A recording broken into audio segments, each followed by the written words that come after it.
तो हम लोग स्टार्ट करते हैं। तो मैं सभी स्वागत करता हूँ संध्या के समय। तो जितने कोई जुड़े हैं सबको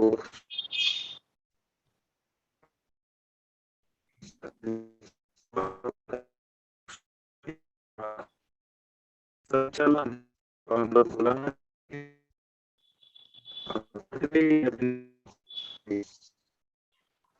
आनंद ब्रदर, ये आपका आवाज थोड़ा नहीं आ क्लियर नहीं सुनाई दे रहा है। करते हैं।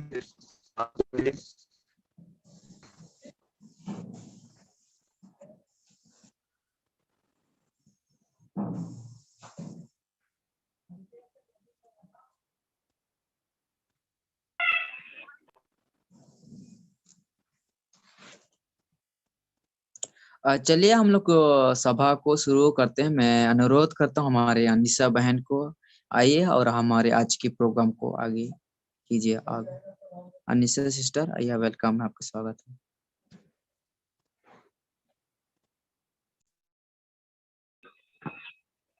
सब लोग को इससे है गुड इवनिंग। इसी से है। Thank you. मैं सबसे पहले परमेश्वर को धन्यवाद देती हूँ क्योंकि हम लोग को हर एक दिन हम लोग को संभाल के रखा और भला चंगा रखा। इसके लिए परमेश्वर को तहे दिल से मैं धन्यवाद देती हूँ। और जितने कोई दूर दराज से जुड़े हैं सब लोगों को मैं हार्दिक दिल से मैं स्वागत करती हूँ।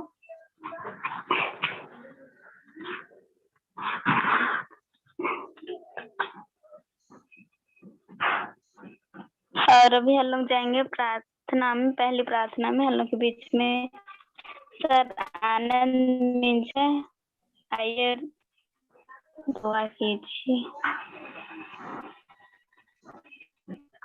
क्यों मौका देने के लिए सर आनंद क्यों मौका देने के लिए इस सबों को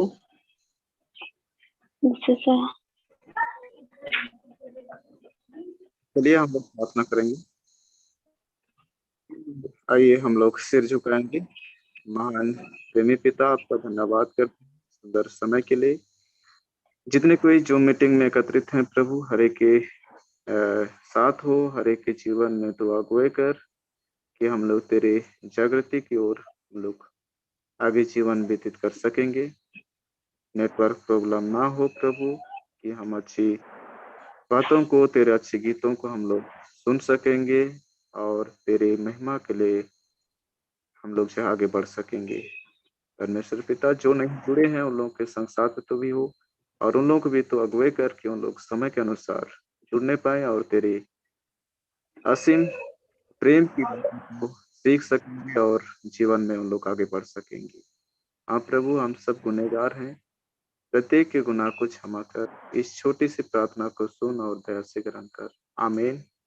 आमीन आमीन। सर आनंद मीन्स को बहुत धन्यवाद देते हैं, बहुत सुंदर से प्रार्थना किए। और हम लोग अभी आगे बढ़ते हैं मूल वचन की ओर। 6:33 पढ़ेगी। मैं बुलाती हूँ दीदी प्रफुल्ला, आपका स्वागत है दीदी। है सबको मौका देने के लिए धन्यवाद। मत्ती 6:33 में लिखा है, इसीलिए पहले तुम परमेश्वर के राज्य और उसके धर्म की खोज करो तो ये सब वस्तुएं भी तुम्हें मिल जाएगी। आमीन।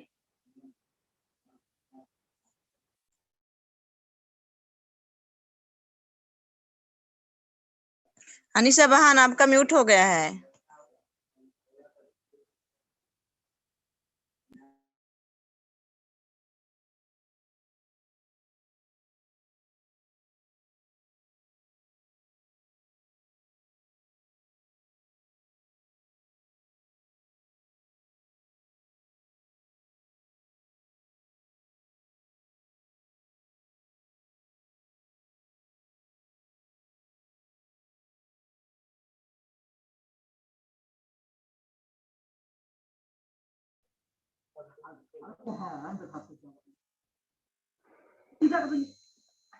थैंक यू सुंदर मूल वचन पढ़ने के लिए।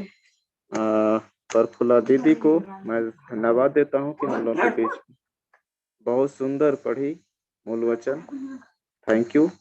परमेश्वर आशीष दे आपको, सुंदर मूल वचन पढ़ी पूरे परिवार को। तो चलिए हम लोग आगे की कार्यक्रम में जाते हैं। हम लोग के बीच सविता तिर्की यदि जो है जुड़े हैं तो जो है हम लोग के बीच आएंगे और गीत गाएंगे।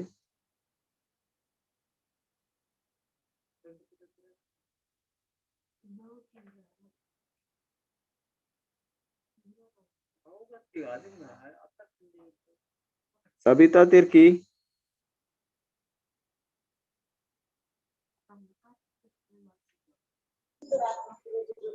ठीक, थैंक यू, धन्यवाद हमको मौका देने के लिए। और ये हम लोग गीत गाएंगे।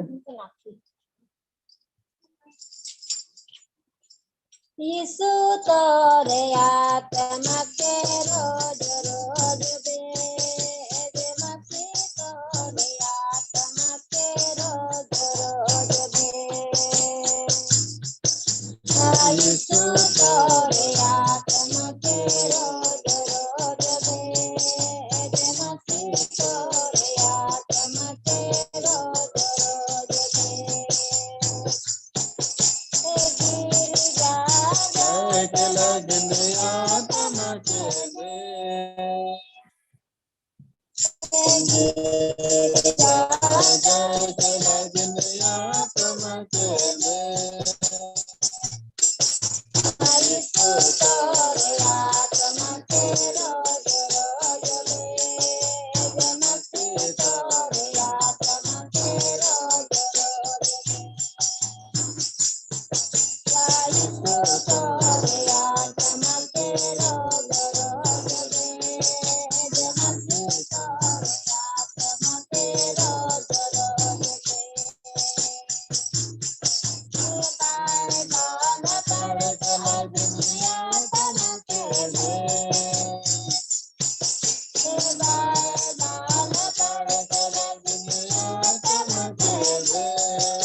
आमीन। आमीन। परमेश्वर पिता आशीषित करे सविता तिर्की पूरे फैमिली को कि सुंदर गीत गाए।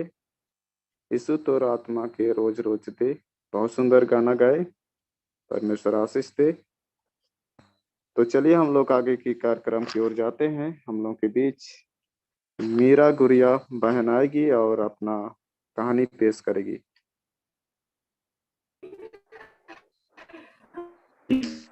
थैंक यू मौका देने के लिए। मैं एक स्टोरी बताऊंगी जो कि रिलेटेड है गंदे आदत। हमारे आदत जो रहते हैं कुछ हम छोड़ नहीं पाते हैं उनके बारे में। तो एक धनी व्यक्ति रहता है जो कि व्यापारी का काम करते रहते हैं। तो उसका एक बेटा रहता है, 8 साल का रहता है।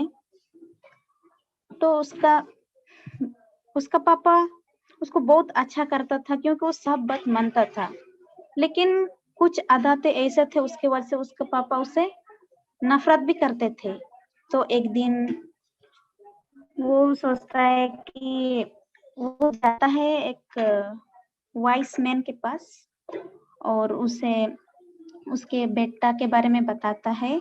तो वाइस मैन बोलता है कि कल सुबह मेरे पास आप आपका बेटा को लेके आइएगा। तो धनी व्यक्ति हाँ बोलता है और वहां से चले जाता है। उसके बाद में दूसरा दिन होता है तो उसका बेटा को लेके जाता है उस बुद्धिमान इंसान के पास।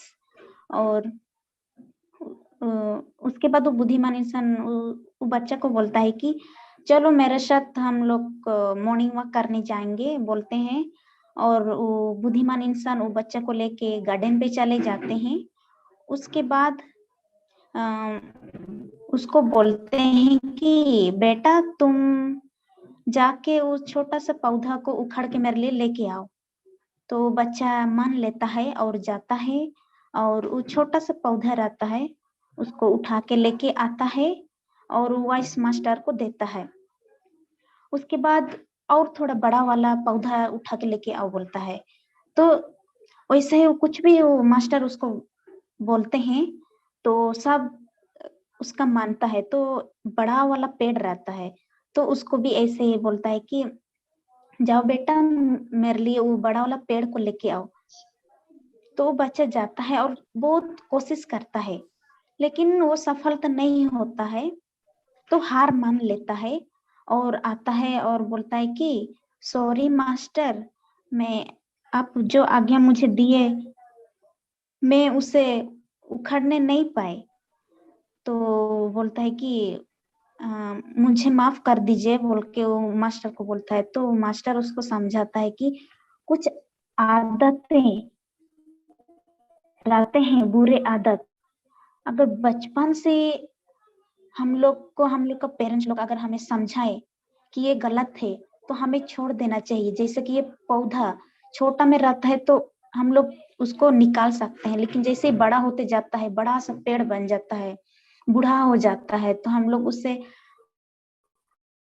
नहीं निकाल पाएंगे होता है। तो बच्चा बोलता है हाँ इसलिए शायद मेरे पापा मुझे बोलते थे, मैं आज समझ गया बोलता है। और अपना जो गंदा आदत रहता है उसको मैं छोड़ दूंगा बोल के बोलता है। तो ऐसे ही हमारे जीवन में भी हमें कुछ आदतें ऐसे बैठ जाते हैं जो हम उसे पकड़ कर हम अगर छोटा में ही उसे छोड़ने की कोशिश करेंगे जब नया ही रहेगा तो बूढ़ा हो बूढ़ा होने से पहले ही हम उसे निकाल देंगे। लेकिन जैसे वो बड़ा हो जाएगा बूढ़ा हो जाएगा तो हम लोग उसे निकाल नहीं पाएंगे। इतना ही है। Thank you.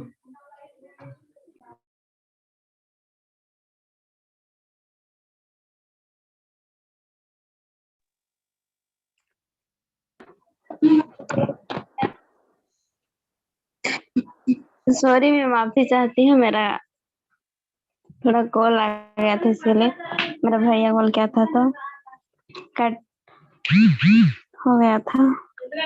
मैं बहुत बहुत धन्यवाद देती हूँ। कहानी बहुत ही सुंदर से हम लोग के बीच में बहन मीरा गुड़िया बताई, हम सब कुछ समझ गए होंगे। और इसी तरह परमेश्वर की कहानी बताते रहे और आपको बहुत बहुत धन्यवाद देते हैं और बहुत सारी आपको आशीष दे परमेश्वर। और अभी हम लोग जाएंगे स्पेशल गीत में। हम लोग के बीच में मैं दिन बड़ा है, आपका स्वागत है।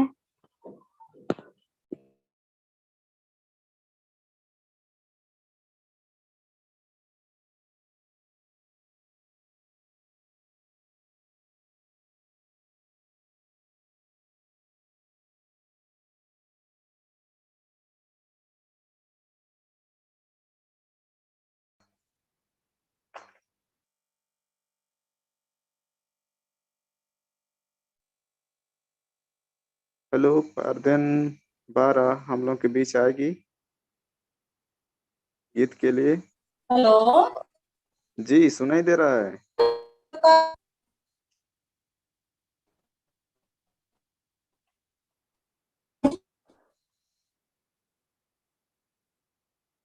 परमेश्वर की बाकी गीतों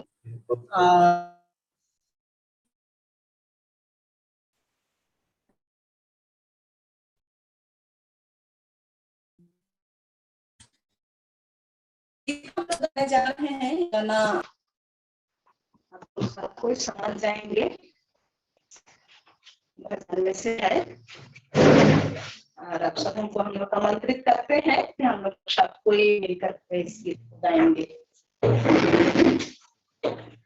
आज हम लोग बहुत देखते हैं दुनिया में और हमारे पास पड़ोस में बहुत लोग धनवान बनने का कोशिश करते हैं, अच्छा बनने का कोशिश करते हैं, लेकिन आज हमारा परमेश्वर मसीही जीवन में क्या भी आगे बढ़ना और क्या दिखाना है उसको करता है।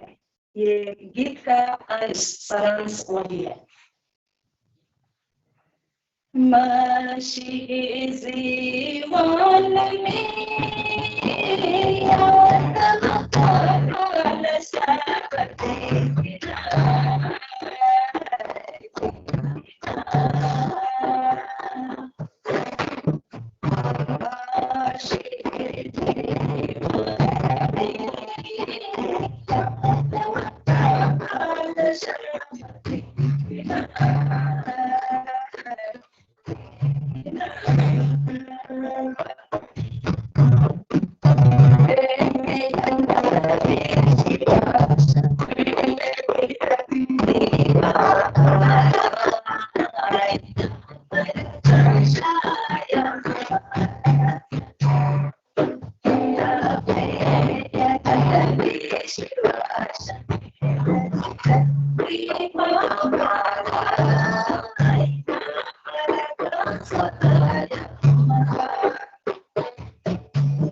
Amen.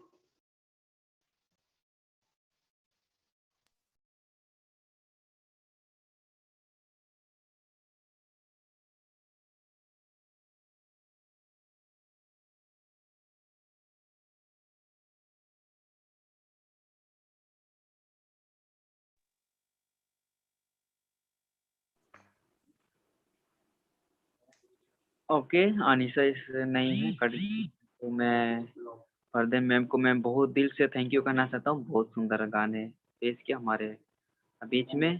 तो मैम आपको बहुत बहुत धन्यवाद देते हैं। प्रभु आपको आशीष दे आपके टैलेंट को, कि बहुत अच्छा सुंदर आप आमने सामने बजा के साथ हम लोग के बहुत सुंदर अच्छे के, और हम लोग को आपको आशीष दे प्रभु, ताकि हम प्रभु में और आगे बढ़ते जाएं। तो चलिए हम लोग आगे की ओर बढ़ते हैं। आज हम लोग का बीच में सारा मैम को मैं अनुरोध करता है, आइए मैम हम लोग का आज का वचन और प्रभु का तारीफ कीजिए हम सबों को, और हम सबों को प्रभु आशीष देगा, ताकि हम आगे में प्रभु में पवित्र में आगे बढ़ने वाला बन सके। तो मैं रिक्वेस्ट करता हूँ हमारे मैम को कि आइए मैम और हम आज के समय को लीजिए।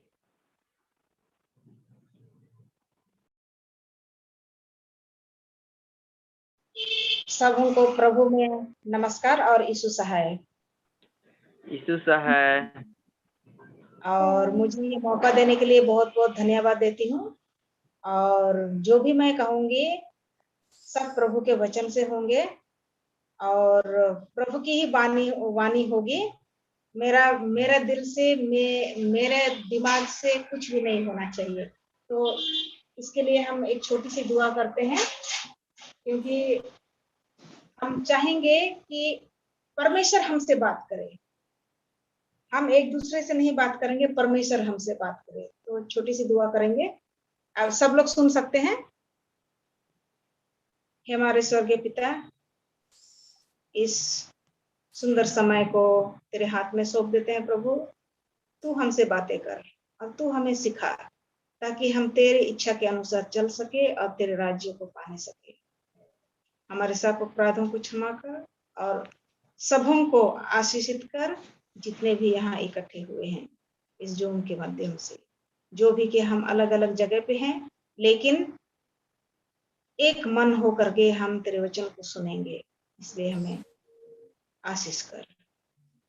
इस छोटी सी विनती मसीह यीशु नाम के से मांगा है, स्वर्ग में ग्रहण कर। आमीन।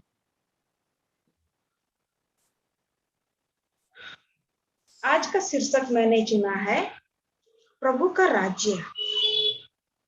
अभी अगर हम देखें तो राज्य क्या होता है, राज्य क्या होता है। अगर मैं किसी से सवाल करूं कि राज्य क्या होता है, क्या चीज है, राज्य वो होता है जहाँ पे, जिसको हम इंग्लिश में कहते हैं कंट्री, है ना, और जहाँ पे लोग रहते हैं, एक बड़ा एरिया है जिसको हम देश कहते हैं, देश। और वहां पे कौन रहता है? एक शासक रहता है, उसको हम राजा कहते हैं। और जितने भी उस राज्य में रहते हैं उनको हम प्रजा कहते हैं, सब्जेक्ट्स। शासक जो राज चलाता है देश का, और जितने भी उस राज्य में रहते हैं उनको हम क्या कहते हैं? उनका प्रजा। शासक जो भी कहता है प्रजा को माननी पड़ती है। शासक जो भी नियम बनाता है, जो भी कानून लागू करता है, उसको प्रजा को क्या करना पड़ता है? उसका पालन करना पड़ता है। अगर पालन नहीं किया तो क्या होता है? दंडित किया जाता है। और हर देश ऐसा ही चलता है। हर देश में कुछ कुछ कानून अलग होते हैं, लेकिन प्राय सभी देशों में कानून मिलता जुलता है। अगर हम बातें करें, हम किस राज्य में हैं अभी, हम बातें करें, हम तो भारतवासी हैं, भारत के राज्य के अधीन में हैं। अभी कौन राज चला रहा है? मोदी चला रहा है। तो मोदी जो भी करना चाहता है, उसके अगर हम कानून के खिलाफ जाएं तो क्या होगा? हमें दंड मिलेगी। कोई भी कानून को हम तोड़ नहीं सकते। कानून को तोड़ना क्या है? अपराध है। तो अगर हम देखें, बाइबल में हम देखें, बहुत सारे पदस्थल हैं बाइबल में जो कि राज्य के बारे में कहता है। जब प्रभु यीशु मसीह इस जगत में आया था, कौन सा राज्य में वो प्रवेश किया था? कौन सा राज्य के अधीन में था? जरूर वो इस्राएल में था, लेकिन इस्राएल में कौन राज चलाता था? रोम राज करता था। प्राय आधा जगत को रोम ने कवर कर लिया था। पूरी तरह से उसका राज चलता था। जब वो राज करता था तो इतने, आप लोग जानते हैं, इतिहास पढ़े हैं कि राज्य क्या होता है और रोमी राज्य कैसा था। अब हम देखें, जब यीशु मसीह इस जगत में था तो क्या प्रचार करते थे यीशु मसीह? उससे पहले, यीशु मसीह का प्रचार करने से पहले, यूहन्ना जो कि प्रचारक था, और वो क्या प्रचार करते थे? वो प्रचार करते थे, प्रभु का राज्य आने वाला है, मन फिराओ। प्रभु का राज्य आने वाला है, मन फिराओ। अपने टेढ़े रास्ते को सीधा करो। अपने टेढ़े रास्ते को सीधा करो। इसका मतलब क्या है? टेढ़े रास्ते। क्या हम ऐसे, अगर हम देखें कि सभी रास्ते सीधे हैं? नहीं। ये किस रास्ते की बातें करते हैं? अगर हम देखें, जो रेल की पटरी भी हर जगह सीधा नहीं होता। कहीं ना कहीं उतराव चढ़ाव घुमाव होता ही है। तो यहाँ पे किस रास्ते की बातें कर रहा है? अगर हम देखें तो यूहन्ना भी, बपतिस्मा देने वाला भी, किस रास्ते की बातें कर रहा था? धर्म के रास्ते की बातें कर रहा था। क्यों? अगर हम देखें कि इस्राएली लोग तो शब्द मानने वाले थे, बहुत ही कड़क नियम था। वे इतना सख्त रीति से शब्द पालन करते थे, और अन्य अन्य कितने भी नियम थे। शब्द एक होता है। जैसा अगर हम पुराना नियम में जाके देखें, लय व्यवस्था में, गिनती में, व्यस्त विवरण में, अभी हमारा शब्द पाठ पूरा व्यस्त विवरण का पूरा दिया गया है। अगर हम जाएं तो उसमें सबत, और इंग्लिश में कहता है साबत। मतलब कि बहुत सारे ऐसे नियम थे, उनको सबको बहुत ही सख्त से उनको पालन करना पड़ता था। और पालन करने के बावजूद भी यीशु मसीह जब इस धरती पे आया तो उसने क्या कहा कि सिर्फ कानून, सिर्फ ये नियम पालन करने से हमारा उद्धार नहीं हो सकता। फिर उन्होंने फिर यीशु ने क्या किया, परमेश्वर का राज्य ऐसा है, परमेश्वर का राज्य ऐसा है, उनको उदाहरण दे करके उनको लोगों को प्रचार करते थे और समझाते थे। अगर हम मत्ती, मरकुस, लूक और यूहन्ना, ये तीनों जो सुसमाचार है, इसमें हम बहुत सारे ऐसे पदस्थल पाएंगे जो कहता है, और ये यीशु के शब्द हैं, ये कोई मनुष्य के शब्द नहीं है, यीशु खुद कहता था। जितने भी सिद्धांत, जितने भी जिसको इंग्लिश में कहते हैं पैराबल, जब वो बोलते थे तो बहुत बहुत बार चेले नहीं समझ पाते थे। जब चेले नहीं समझ पाते थे कि परमेश्वर का राज्य ऐसा है, परमेश्वर का राज्य ऐसा है, तो वो समझ नहीं पाते थे। इसलिए सिद्धांत के जरिए परमेश्वर यीशु मसीह चेलों को समझाते थे, और जितने लोग इकट्ठे होते थे हर समय उनको ऐसा ही समझाने की कोशिश करते थे। अभी अब अगर हम देखें तो पूरा गॉस्पल, जितने भी सुसमाचार हैं, चारों गॉस्पल में जब भी यीशु मसीह ने कहा कि परमेश्वर का राज्य ऐसा है, मत्ती 25 में लिखा है, 25 का 1 से 12, उसमें लिखा है 10 कुंवारियों के बारे में लिखा है, मत्ती 25 का 14 में लिखा है कि वो एक टैलेंट जिसको कहते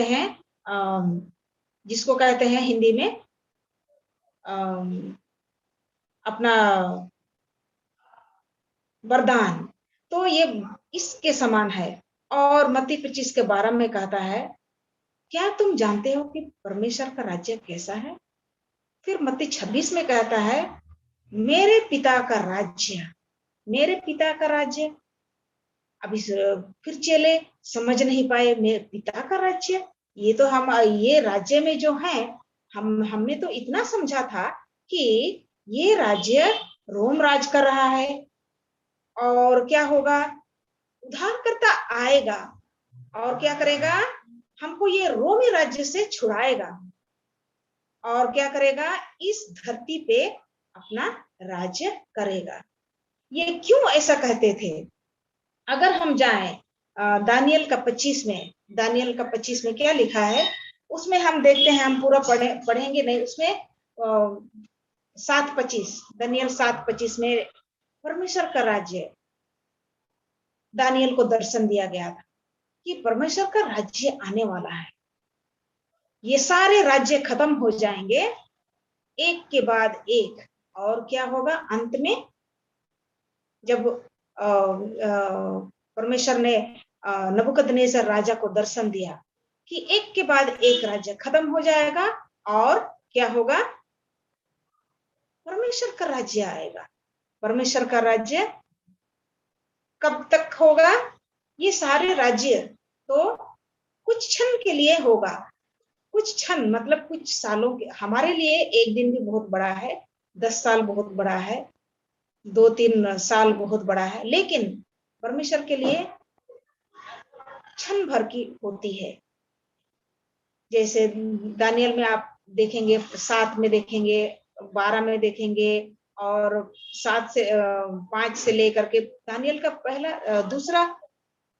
का दूसरा अध्याय से ही आप देखेंगे तो उसमें बहुत सारे दर्शन दानियल को मिली, नबूकदनेस्सर को मिला। उसके बाद उसका नबूकदनेस्सर का पोता, और उसके बाद और भी राजा थे, दारा जो कि मदी फरीसी राजा था, उन सबों के साथ भी ऐसा ही हुआ। और दानियल को भी दर्शन 2-3 बार दिया गया। और ये दर्शन में प्रभु यही उनको एक्सप्लेन कर रहे थे कि परमेश्वर का राज्य ऐसे होगा और इसके बाद ये राज्य आएगा, इसके बाद ये राज्य आएगा और वो सारे राज्य एक दिन खत्म हो जाएंगे और परमेश्वर का राज्य सदा के लिए रहेगा। और उस राज्य कैसे होगा? किंगडम ऑफ पीस, जिसको कहते हैं शांति का राजा। शांति का राजा, क्या हम जिस राज्य में रहते हैं वो शांति का राजा है? आप में से कोई बोल सकते हैं?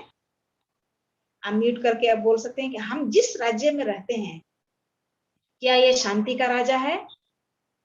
क्या यह शांति का राज्य है? अगर मैं एक एक करके सबको पूछूं तो भी आप क्या कहेंगे? नहीं, क्योंकि जब से आपने जन्म लिया है तब से आज तक आपने क्या देखा है? आपने क्या देखा है? लड़ाई झगड़ा, दंगा फसाद, झूठी साक्षी, मार पीट, गाली गलौज, है ना? एक भी सही नहीं है। तो परमेश्वर का राज्य कैसा होगा?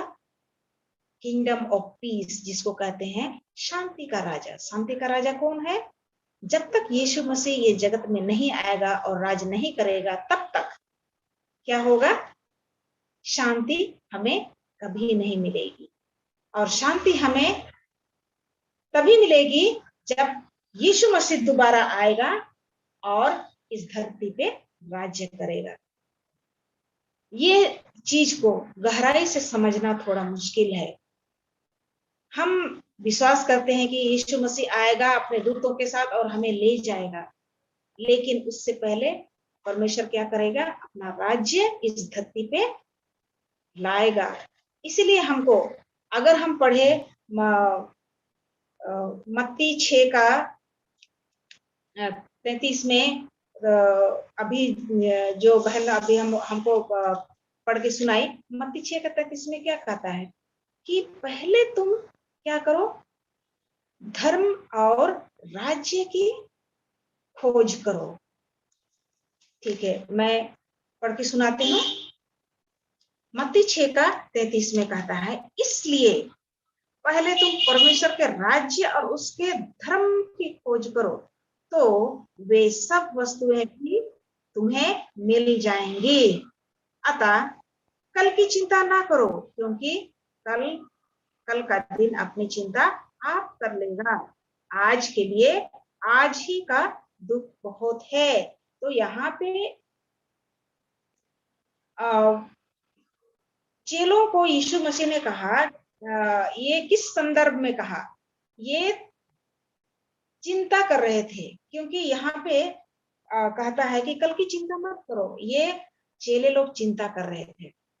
तब यीशु मसीह ने कहा कि कल की क्यों चिंता करते हो? पहले क्या करो? तुम धर्म और धार्मिकता, परमेश्वर का राज्य का खोज करो तो तुम्हें सब कुछ मिल जाएगा। एक न एक वस्तु नहीं, इतनी वस्तुएं मिल जाएगी तुम गिन ना सको, इतनी मिल जाएंगे। तो इस धरती का खोज हमें नहीं करना है। पहले हमको क्या करना है? परमेश्वर का राज्य का खोज करना है। परमेश्वर का राज्य हम कैसे खोजे? अगर हम इस दुनिया के इस छोर से जाके हम उस छोर भी जाए तो परमेश्वर का राज्य मिलेगा धरती में? नहीं, परमेश्वर का राज्य नहीं मिलेगा। उसका अर्थ है परमेश्वर का राज्य मतलब उसकी इच्छा को हम किस प्रकार पूर्ण करें। और परमेश्वर का इच्छा क्या है? परमेश्वर का इच्छा क्या है? कि हम सही रास्ते पे चले। ये नहीं कि हम शास्त्र पढ़ेंगे और शास्त्र के जितने भी नियम है उसको पालन करेंगे, हमको राज्य मिल सकता है? नहीं, राज्य नहीं मिल सकता। लेकिन अगर हमारा चाल चलन सिद्ध नहीं होगा तो परमेश्वर का राज नहीं मिलेगा। हम बाइबल पढ़ेंगे, परमेश्वर का इच्छा हमको बाइबल में मिलती है कि हमको क्या करना चाहिए और हमें क्या करना चाहिए। उनमें से एक इच्छा है, अगर हम पढ़ेंगे इफिसी 5 का 1, अगर हम पढ़ेंगे इफिसी 5 का 1, अगर आपके पास बाइबल है, अगर पिछले बार मैंने जब पूछा कि प्रॉब्लम क्या है कि वीडियो नहीं ऑन कर सकते, तो मुझे बताया गया कि लाइट नहीं है और कुछ ऐसा समस्या है। अगर लाइट है तो आप अपना बाइबल खोल के आप पढ़ सकते हैं। अगर कोई पढ़ के सुना दे तो और भी अच्छा रहेगा। कोई है पढ़ने के लिए? कोई रेडी है? इफिसी 5 का 1।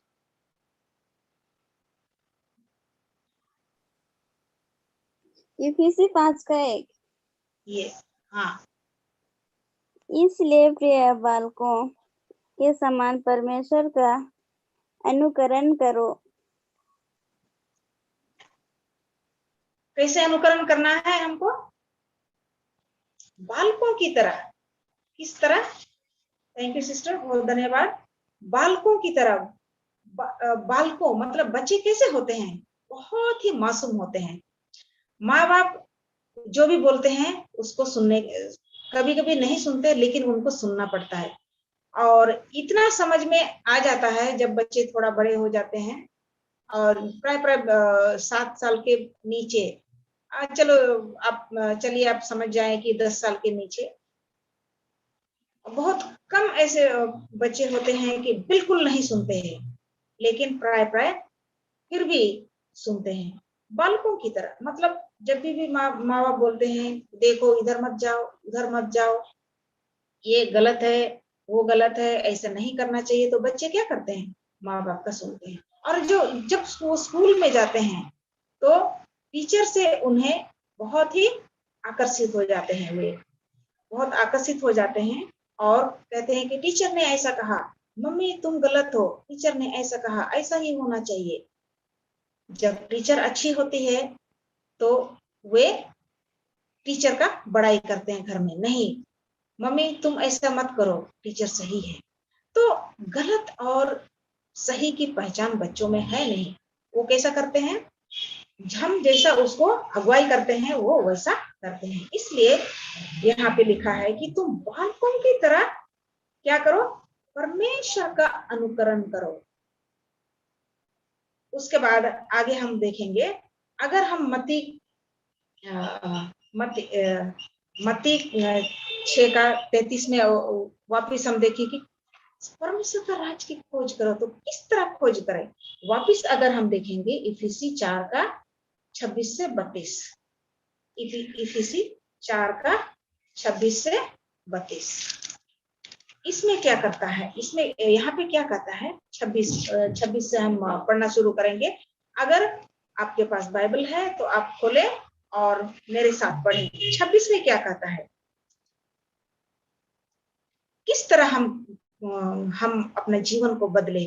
क्योंकि बच्चे हमने अभी बच्चों का हमने उदाहरण लिया, और अगर हम देखें बच्चों का उदाहरण तो हमें कहाँ मिलेगा? यीशु मसीह ने खुद वहां पे कहा है। ये इफिसी तो पौल कहता है, लेकिन पौल का लिखी हुई किताब है, लेकिन हम अगर देखें मत्ती में, यहाँ पे प्रभु यीशु ख्रिस्त खुद कहा है हमें कैसा होना चाहिए? बालकों की तरह होना चाहिए।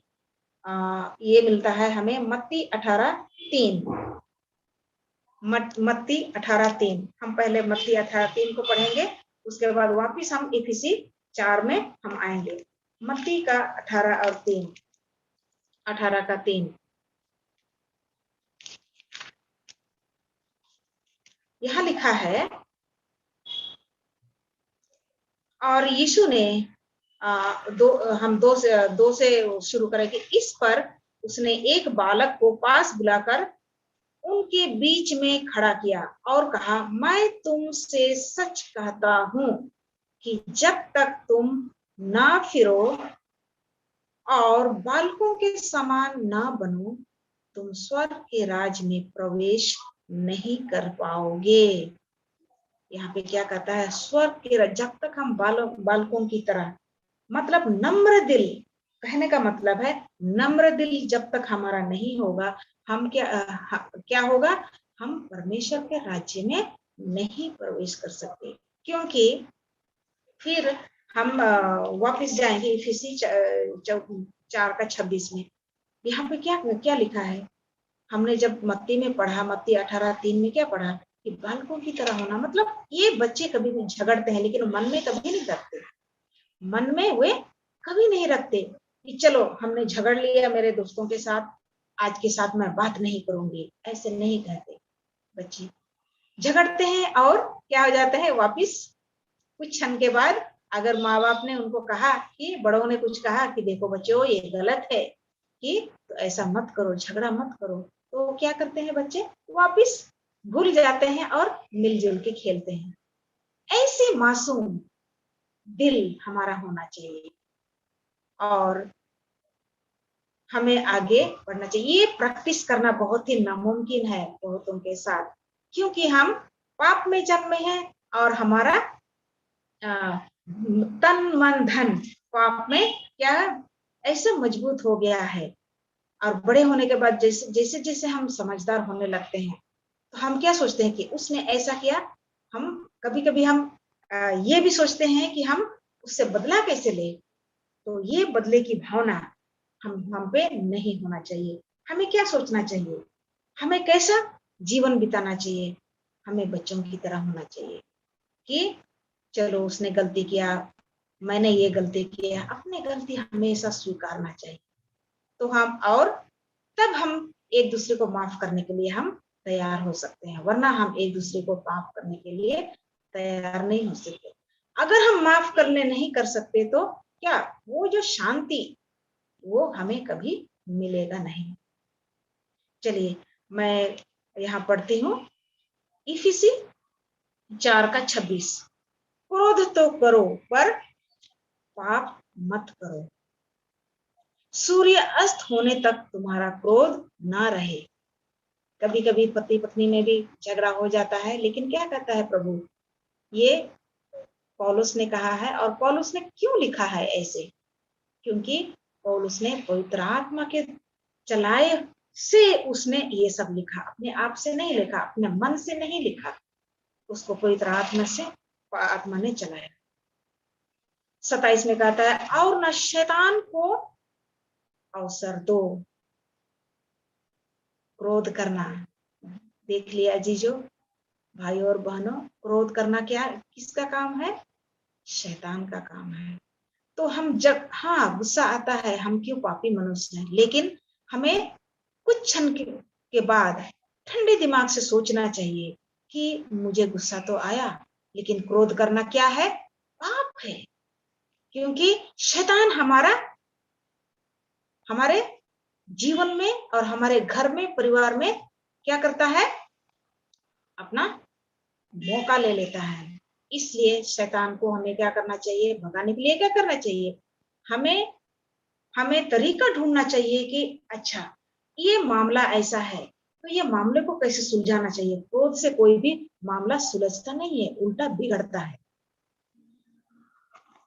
आगे हम देखेंगे 28 में, चोरी करने वाला फिर चोरी ना करे, वरन भले काम करने में अपने हाथों से परिश्रम करे, इसलिए कि जिससे प्रयोजन हो उससे देने को उसके पास कुछ हो। फिर कहता है, ये तो क्रोध के बारे में कहता है, फिर चोरी के बारे में कहता है। तो हम जानते हैं कि चोरी नहीं करना चाहिए, झूठ नहीं बोलना चाहिए, ईर्ष्या नहीं करना चाहिए, व्यभिचार नहीं करना चाहिए, झूठ नहीं बोलना चाहिए।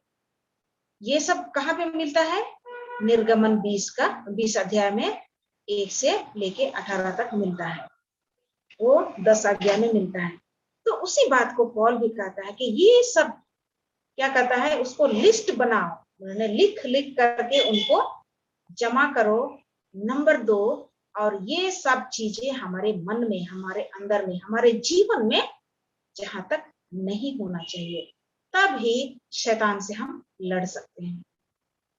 अगर हम देखें कि आज वैसे 5-6 साल से शुरू हुआ है, क्रिश्चियन लोगों को सताया जा रहा है।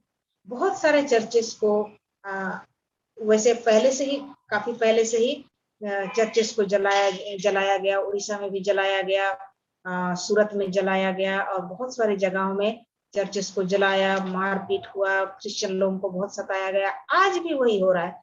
तो ये सब किसका काम है? क्रोध करना और परमेश्वर के खिलाफ लोगों को भड़काना, ये किसका काम है?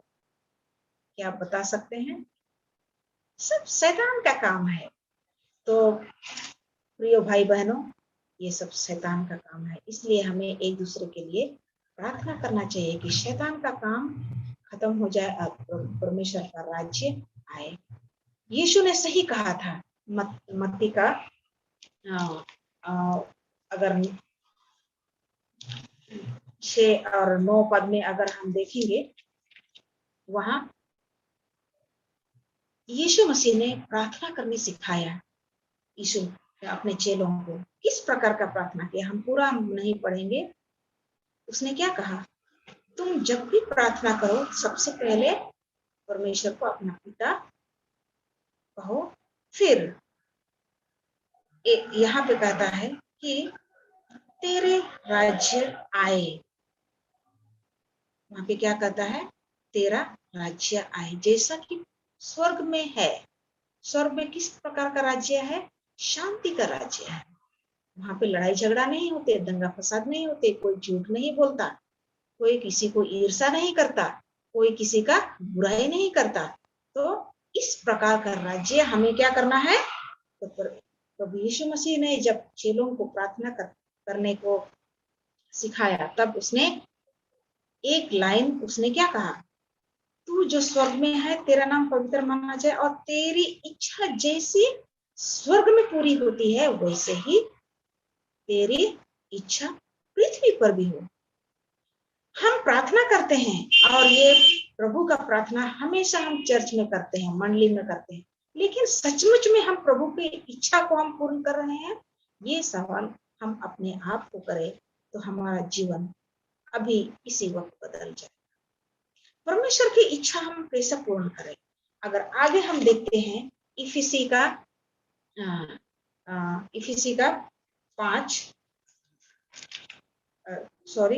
4, जहां हम पढ़ रहे थे, मैंने अधूरा पढ़ा। इफिसी का 4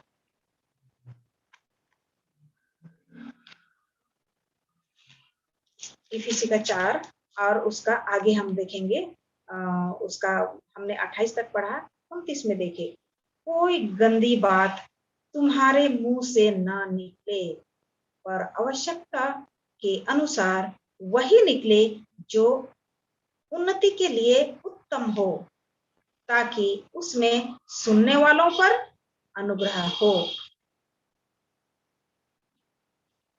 क्या कहता है यहाँ पे 29 में? हमारे मुंह से जब भी शब्द निकले, वो कैसे निकलना चाहिए?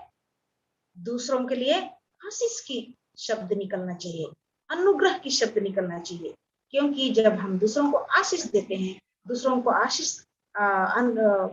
को हम शांति देते हैं, अनुग्रह निकलने वाली बातें करते हैं, तो हम पर अनुग्रह आती है। आगे हम पढ़ेंगे, परमेश्वर के पवित्र आत्मा को शोकित मत करो। क्यों? जिससे तुम पर छुटकारे के दिन के लिए छाप दी गई है।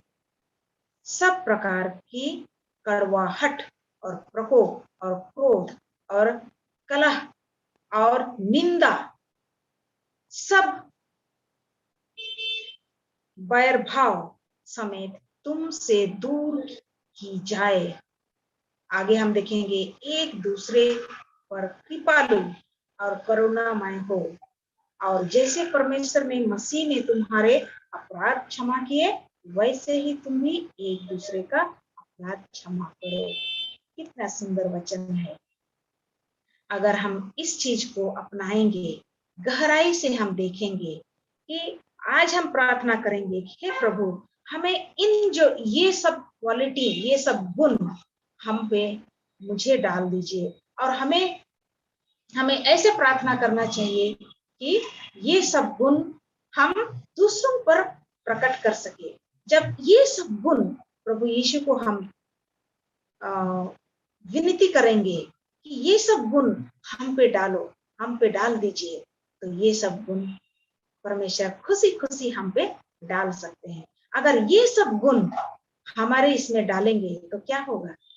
हमारा घर परिवार, हमारा समाज, हमारा मंडली एक शांति का राज्य के अधीन में होगा। आगे हम देखेंगे, अगर हम देखेंगे तो परमेश्वर का राज्य हम अगर चाहते हैं तो हमें क्या करना चाहिए? हमें इस जो आज का जो वचन है उसको हम कोशिश करें। हम पापी मनुष्य हैं, हमसे ये करना बहुत ही कठिन है, लेकिन अगर हम अपने आप को परमेश्वर को सौंप दे तो ये बहुत ही आसान हो जाएगा। चलिए हम एक पदस्थल पढ़ते हैं। याकूब का 3 का 14 और 15। याकूब का 3 का 14 और 15। अगर बाइबल हो तो आप खोलिए। उसमें ये कहता है, 14 में कहता है, यदि तुम अपने अपने मन में कड़वी डाह और विरोध रखते हो तो सत्य के विरोध में घमंड ना रखना और ना तो झूठ बोलना। यह ज्ञान वह नहीं जो ऊपर से उतरता है, वरन सांसारिक और शारीरिक और शैतानी है। प्रिय भाई बहनों, ये सब कैसा है? घमंड और बड़ी बड़ी बातें, विरोध करना, डाह करना, ये सब कैसा है? शैतानी है। आगे और एक जगह हम देखते हैं, याकूब का 3 का 8। वहीं पे 3 का 8 में भी यही कहता है, पर जीव जो मनुष्यों में से कोई वश में नहीं कर सकता, वह एक ऐसी बला है जो कभी रुकती ही नहीं, वह प्राण नाशक जीव से भरी हुई है। तो प्रिय भाई बहनों, जीव तो अपने वश में लाना मुमकिन नहीं है, लेकिन परमेश्वर के मदद से ये सब क्या हो जाएगा? इतना आसान हो जाएगा, क्योंकि हम परमेश्वर के वचन को हम हमेशा रखें। कुछ भी बोलने से पहले हम क्या सोचे? नहीं, ये परमेश्वर का इच्छा नहीं है, ये परमेश्वर का इच्छा नहीं है, ये कर्म परमेश्वर का इच्छा नहीं है। जो मैं करने जा रहा हूँ, जो मैं करने जा रही हूँ, जो मैं बोलने जा रही हूँ, ये परमेश्वर को दुख देता है। तो हम हमेशा अगर परमेश्वर का याद करेंगे तो ये सब बिल्कुल आसानी से हम ये सब कर सकते हैं। फिर आगे हम देखेंगे, समय बहुत कम है और मैं ज्यादा नहीं बोलना चाहती हूँ। अगर हम गलती 5 का, ये तो बहुत ही फेमस है, बहुत ही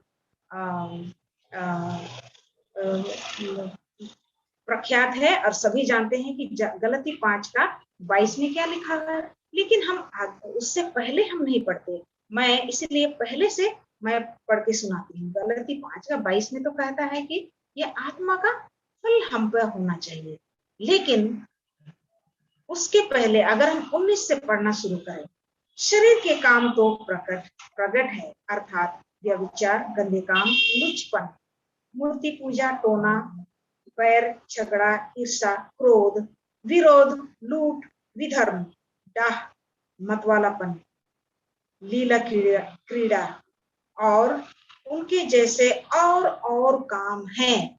इनके विषय में मैं तुमसे पहले से कह देता, जैसा पहले कह भी चुका हूँ कि ऐसे काम करने वाले, ध्यान से सुनिए अजीजों, ऐसे काम करने वाले परमेश्वर के राज के वारिस ना होंगे। तो प्रिय भाई बहनों, आज मैं इतना कहकर अंत करती हूँ, क्योंकि बहुत सारे ऐसे पदस्थल हैं, मेरे पास बहुत बड़ा लिस्ट है जो परमेश्वर के राज को बताता है, और परमेश्वर का राज किस तरह से हम पाएंगे और किस तरह से परमेश्वर का राज बंद होगा, ये बहुत सारी लंबी कहानी है, लेकिन इतना बहुत काफी है, क्योंकि समय हमारे पास बहुत कम है। लेकिन इतना आज हम याद रखेंगे कि परमेश्वर के इच्छा पूर्ण करने का कोशिश करेंगे, तब हम परमेश्वर के राज्य में प्रवेश कर सकते हैं। वरन परमेश्वर का राज्य आएगा इस धरती पे, पर भी हम परमेश्वर के राज्य में हम प्रवेश नहीं कर सकते। आमीन। परमेश्वर इस वचन पे आशीष दे।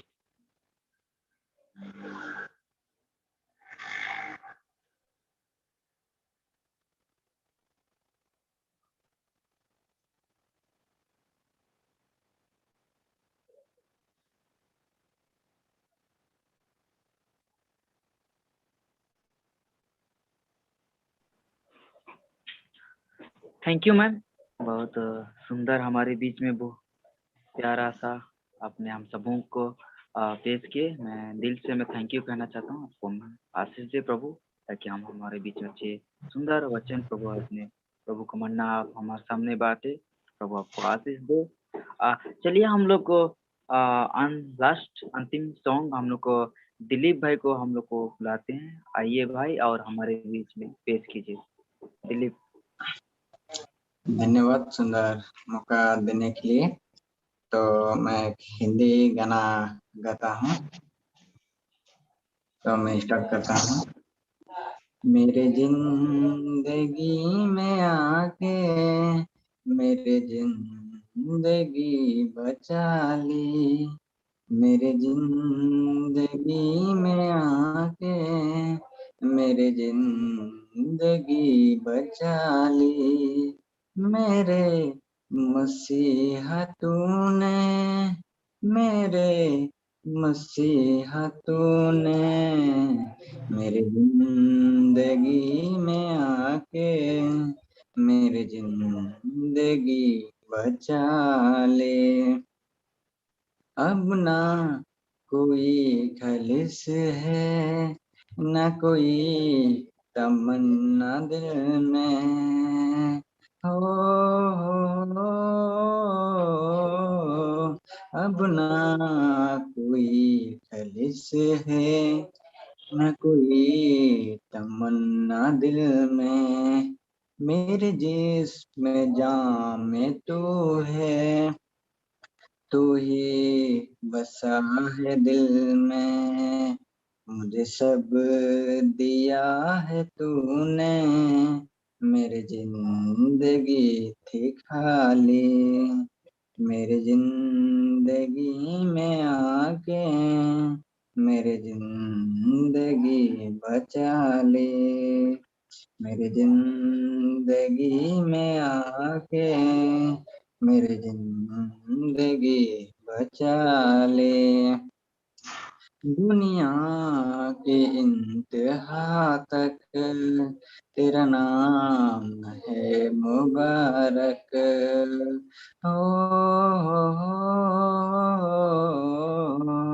दुनिया के इंतहा तक तेरा नाम है मुबारक, हे बुजुर्ग सजदा करते तेरा ताकते है मुबारक, तेरी सना हुआ मेरे जिंदगी सजा ली, मेरे जिंदगी में आके मेरे जिंदगी बचा ले, मेरे जिंदगी में आके मेरे जिंदगी बचा ले, तेरे नजर करम की तूफान भी थम है जाते, हो तेरे नजर करम की तूफान भी थम है जाते, आसमां फरिश्ता में हम दो सना है गाते रहे हाथ मेरे सर पर, तेरा हाथ है जलाली, मेरे जिंदगी में आके मेरी जिंदगी बचा ली। मेरे मसीहा तूने, मेरे मसीहा तूने मेरी जिंदगी में आके मेरी जिंदगी बचा ली, मेरे जिंदगी में आके मेरे जिंदगी बचा ली। आमीन। Amen. Thank you so much, Dilip brother. So wonderful song. Thank you so much. चलिए हम लोग अभी आगे में जाते हैं। हम लोग का पास्टर मिसक बरा को मैं निवेदन करता हूँ हमारे अंतिम प्रार्थना की अगुवाई करें। सर आइए और हमारे बीच में अंतिम प्रार्थना की आगे।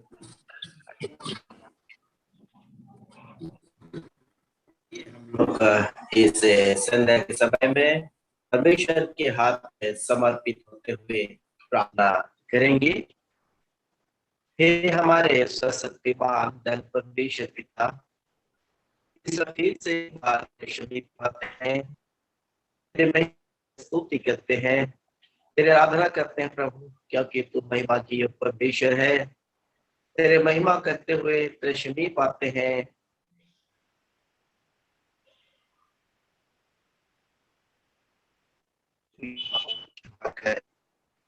आज हम धन्यवाद हैं के लिए जो कि तेरे वचन में से हम सुन सकते हैं, तेरे राह बारे हम जान सकते हैं, समर्पित होते हैं कि तेरे राज उस दिन हम सबको तेरे साथ पहुंच सके। इतना प्रार्थना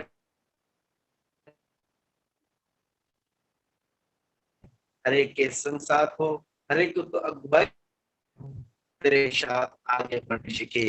आज उनके लिए प्रार्थना करते हैं जो कि बीमार में है, तकलीफ में है और बहुत से समस्या में हो सकते हैं प्रभु, उनके लिए आप दुआ करते हैं। उनका रोग उनका समस्या को दूर कर। आज उनके लिए प्रार्थना करते हैं। हमारे बच्चे जो स्कूल में पढ़ाई करते हैं, बहुत सारे एग्जाम की तैयारी करते हैं प्रभु, उनके साथ हो, उन्हें तुम मदद कर। इस तरह से आज हमारे प्रिय भाई बहन, आज बहुत से लोग जो है नौकरी करते हैं, बहुत से लोग व्यवहार करते हैं, बहुत से लोग जो खेती बाड़ी करते हैं प्रभु, हर एक को आशीष दे। आज दुआ करते हैं तेरे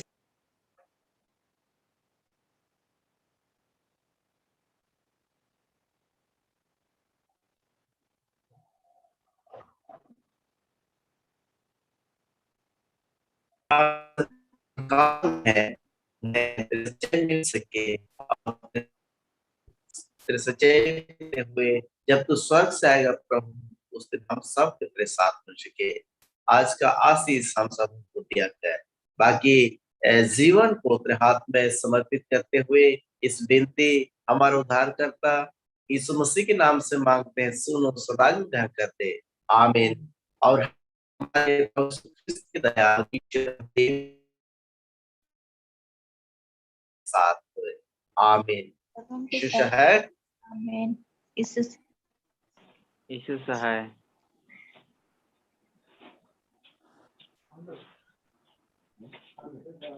थैंक यू पास्टर सर को मैं बहुत थैंक यू करता हूँ। मिसेस बड़ा को हम लोग बहुत सुंदर प्रार्थना की अगुवाई किए और प्रभु हम सबों को एक आशीष दिए ताकि हम प्रभु का महिमा स्तुति छोटे से जून में हम कर रहे हैं। तो प्रभु हम सबों को आशीष दे। प्रभु कहता है 2-3 या जब मैं मेरे नाम से इकट्ठा हो प्रभु मैं वहाँ हाजिर है। आज भी प्रभु हम लोग के साथ है, प्रभु हम लोग के साथ है, तो हम लोग को आशीष दे रहा है प्रभु। हम सबों का हमारे दूत है और सब प्रभु हम सबों को आशीष देगा।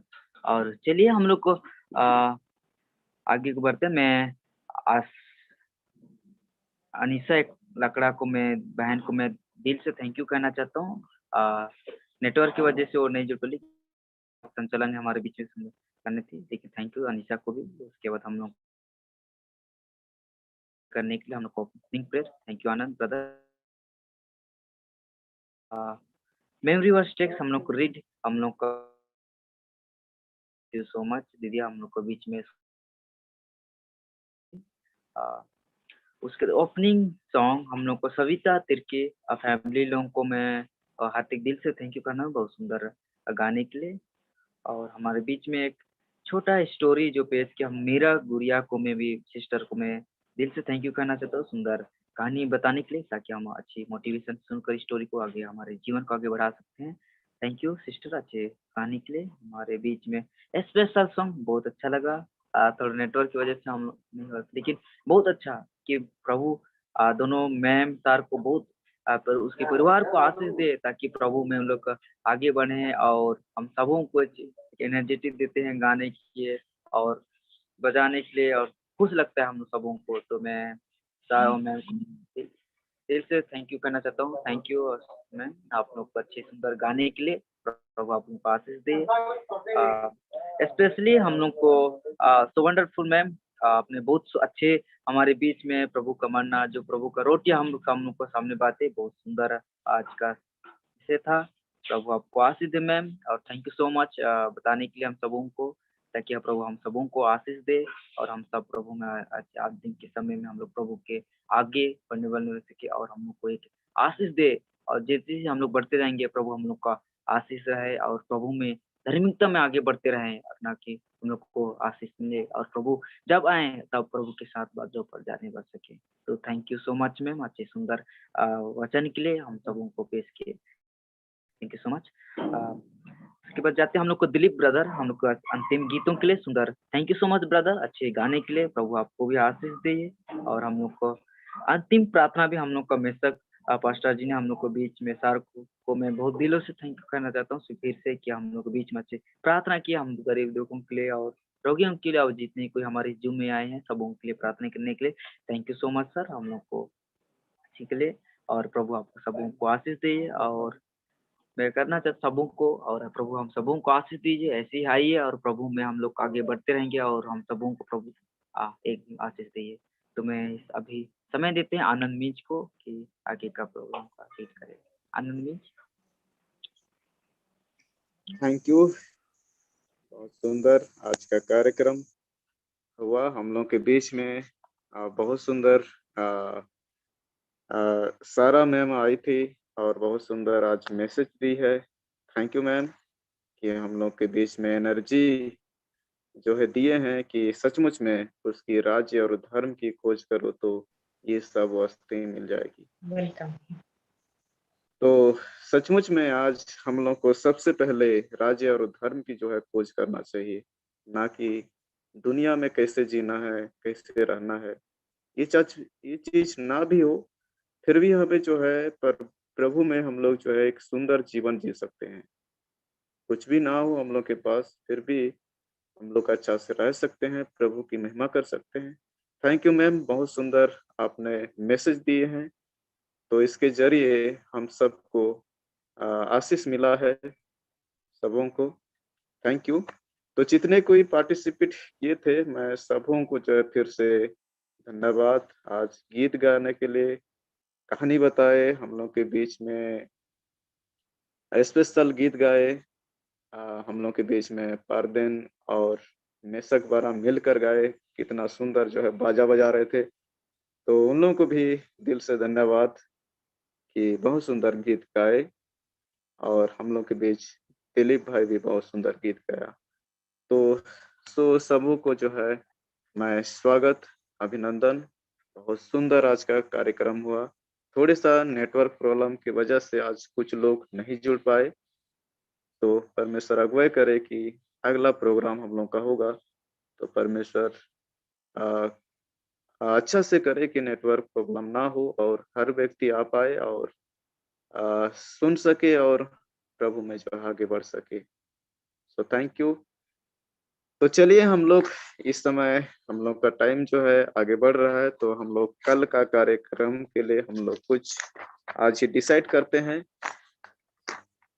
विनय भाई कल कैसा प्रोग्राम करेंगे? और किसको बुलाएंगे कल? हाँ ब्रदर, क्या बोले? हाँ, तो कल कैसा प्रोग्राम करेंगे? कल कैसा प्रोग्राम करेंगे? हाँ, संचालन किसको देंगे? संचालन आप आनंद मिंज आपका नाम लिखिए। ओपनिंग प्रेयर मेरा नाम है, मैं ओपनिंग प्रेयर करूँ। उसके बाद नम्रता टेक्स्ट पढ़ेंगी, नम्रता देखिए सिस्टर को देती हैं। उसके बाद शुरू सॉन्ग उपदेश के लिए हम लोग जो स्पीकर रहेंगे उसको हम थोड़ा बाद में डिस्कस करेंगे, क्योंकि तुरंत हम किसी को देनी नहीं किया हमें देंगे। उसके बाद सर लास्ट ओपनिंग हम लोग को लास्ट प्रेयर जयपाल सर करेंगे। उसके बाद थैंक्स दिलीप भाई, इतना जन को हमने चुना।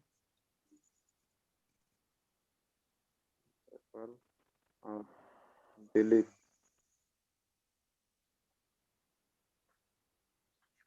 और स्टोरी के लिए क्या बोले? स्टोरी के लिए स्टोरी नहीं किया हूँ मैं, स्टोरी भी नहीं लिखना है तो दे देंगे। हम लोग के बीच हल्द्वानी जुड़ी थी, तो बाद में सेट करेंगे बाद में। हाँ ओके। तो हम लोग के रेडमी आपको मैं सेंड कर दूंगा, ठीक है? आपका व्हाट्सएप में मैं सेंड कर आनंद ब्रदर, मैं आपका व्हाट्सएप में सेंड कर दूंगा, ठीक है? हम लोग का समय हो चुका है, तो मैं हम लोग को बीच में हम लोग को मिसक सर को बुलाता हूँ, थोड़ा बात करेंगे। Hello sir.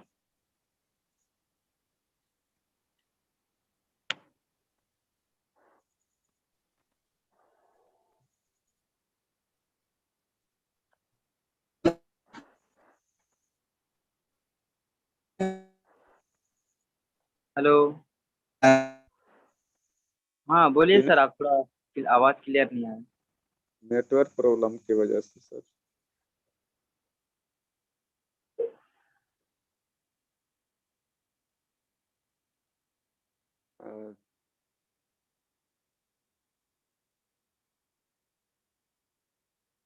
जॉर्जियन लकड़ा को बुलाते हैं सर।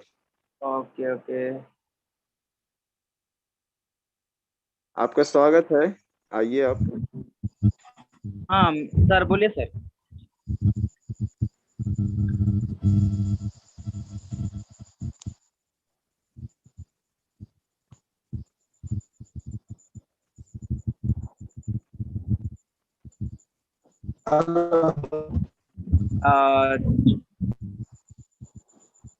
आवाज क्लियर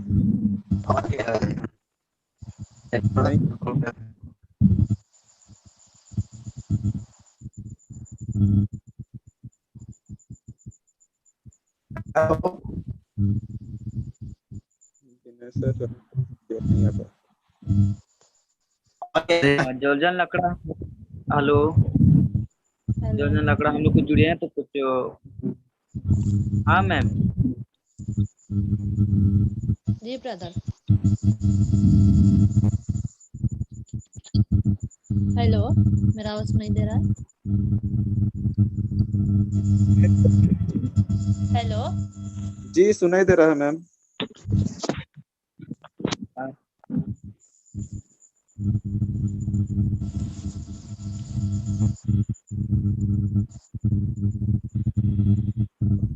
सबसे पहले आप दीजिए काम।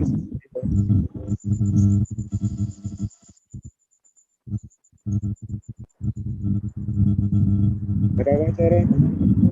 कोई बात नहीं आनंद ब्रदर, जाओ। ओके ओके, कोई बात नहीं, हम लोग को आवाज सारा मैम को मैं थोड़ा सारा ma'am. Hello. Thank you ma'am so much, thank you. बहुत सुंदर आपने हमारे बीच में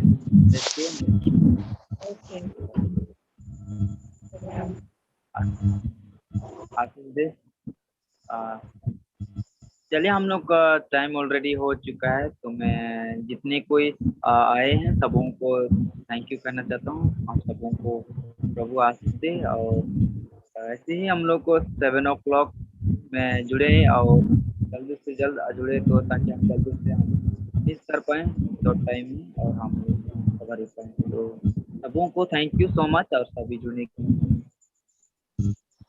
चलिए सबों को विदा लेते हैं हम लोग को, सबों को गुड नाइट और